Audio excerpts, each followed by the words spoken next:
Asian rule বল চেম্পিয়নশ্বিপত উৰিল ভাৰতৰ বিজয় ধ্বজা। ল'ৰা ছোৱালী উভয় শাখাতে চেম্পিয়ন টিম ইণ্ডিয়া। ভাৰতৰ হৈ অসম সন্তান এপলক বৰুৱাৰ গ'ল স্ক'ৰ। চিপ্ডা মিছন ৰূপে দায়িত্ব পালন ভূমিধৰ বৰ্মনৰ। যোৱা 16ৰ পৰা 19 ডিচেম্বৰলৈ গোৱাৰ মনোহৰ পাৰিকাৰ ইনডোৰ ষ্টেডিয়ামত অনুষ্ঠিত হয় 4ৰ্থ এছিয়ান ৰুল বল চেম্পিয়নশ্বিপ। এই চেম্পিয়নশ্বিপত ভাৰতকে ধৰি অংশগ্ৰহণ কৰিলে মুঠ 12খন দেশে। এই আন্তঃৰাষ্ট্ৰীয় প্ৰতিযোগিতাত দুৰ্দান্ত প্ৰদৰ্শনেৰে ল'ৰা ছোৱালী উভয় শাখাতে চেম্পিয়নৰ খিতাপ অৰ্জন কৰে ভাৰতে। ল'ৰা শাখাৰ ফাইনেলত ইৰাণক 11-2 ব্যৱধানত পৰাজিত কৰি চেম্পিয়নৰ ট্ৰফি হস্তগত কৰে টিম ইণ্ডিয়াই। ল'ৰাৰ শাখাত তৃতীয় স্থান দখল কৰে নেপালে। আনহাতে ছোৱালী শাখাৰ ফাইনেলত ইৰাণক 3-2 ব্যৱধানত পৰাস্ত কৰি 4ৰ্থ এছিয়ান ৰুল বল চেম্পিয়নশ্বিপৰ ছোৱালী শাখাৰ ট্ৰফি আজুৰি আনিলে টিম ইণ্ডিয়াই। তৃতীয় স্থানত জিলিকিল শ্ৰীলংকা। উল্লেখ্য যে টিম ইণ্ডিয়াই লীগ পৰ্যায়ত শ্ৰীলংকা, ইৰাণ, মালয়েছিয়া, ম্যানমাৰ, কাটাৰৰ উপৰি ছেমিত অৱতীৰ্ণ হয় নেপালৰ বিৰুদ্ধে। ইফালে ভাৰতীয় পুৰুষ দলটোৰ অন্যতম সদস্যৰূপে আছিল অসম সন্তান এপলক বৰুৱা।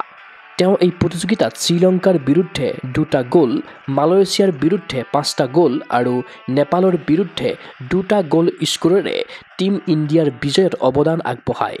তদুপৰি টিম ইণ্ডিয়াৰ চিপ্ডা মিছনৰ দায়িত্ব পালন কৰে অসম ৰুল বল সন্থাৰ সম্পাদক ভূমিধৰ বৰ্মনে। ক্ৰীড়া অনুৰাগীৰ আশা ভাৰতৰ ৰুল বল দলৰ এই বিজয়মুখী যাত্ৰা হওক অপ্ৰতিৰোধ্য। নিউজ ডেস্ক ৰিপৰ্ট গগো স্পৰ্টছ এনি।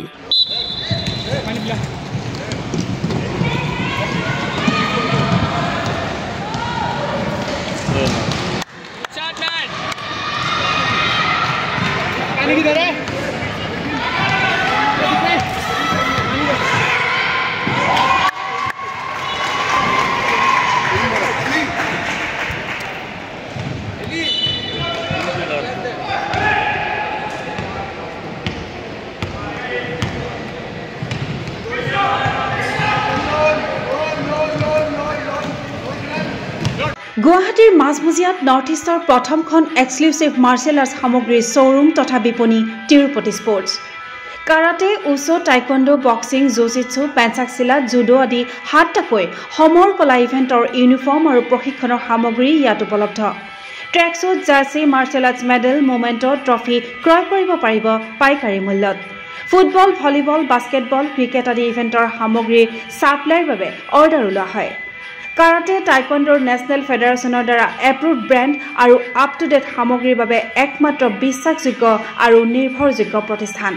ঠিকনাটো হৈছে doctor B Barua road, house number 52, first floor, Ulubari, Guwahati 7। Phone number 9085083493। Email sanju_regal@rediffmail.com।